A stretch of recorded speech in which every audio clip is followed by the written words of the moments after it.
छत्रपती शिवरायांच्या चरणी घडलेला सर्वात पवित्र क्षण पहा पुढील भागामध्ये. तर मागील व्हिडिओमध्ये तुम्ही पाहिलं आम्ही साताऱ्यावरून रायगडला पोहोचलो. आई शिरकाई देवीची पूजा करून होळीचा माळीतील छत्रपती शिवाजी महाराजांच्या मूर्तीची विधिवत पूजा केली. त्यानंतर राजसदरीमधील छत्रपती शिवाजी महाराजांच्या मूर्तीची पूजा करताना मन भारावून गेलं. त्यानंतर आम्ही पोहोचलो जगदीश्वराच्या मंदिरामध्ये. तेथील पूजा संपन्न केली आणि पोहोचलो छत्रपती शिवाजी महाराजांच्या समाधी स्थळापाशी. तेव्हा देखील आणि तव्वाई सोहर देताना देखील डोळे भरून आले. महाराजांच्या चरणाशी नतमस्तक झालो आणि मुजरा केला. ह्या मावळ्याचा मुजरा स्वीकारावा राज.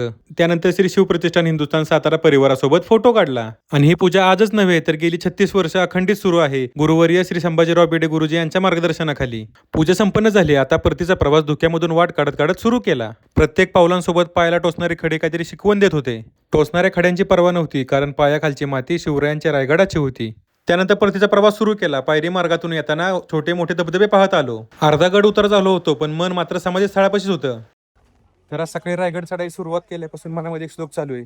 गोमायुष्वान म्हणून जगणे न दीर्घ, हेही न तुच्छ जगणे इहलोकी नरक, जगणे जगात समय क्षणभर असावे, वनराज वा गरुड होऊनी जगावे. तर हा माझा आवडता श्लोक आहेच, पण याचा अर्थ जर तुम्हाला समजला असेल तर मला कमेंटमध्ये नक्की सांगा. त्यानंतर गडाच्या पायथ्याशी पोटभर जेवण केले आणि परतीचा प्रवास सुरू केला. पोलादपूर आणि महाबळेश्वर घाट भागातील दृश्य पाहत सातारला पोहोचलो. महाराजांना नमस्कार केला आणि त्यानंतर मंदार भाऊंनी मला घरी सोडले. घरी पोहोचलो, जेवण केले आणि आजच्या 20,000 स्टेप पूर्ण. चला तर मग लवकरच भेटूया एका नवीन व्हिडिओ सोबत.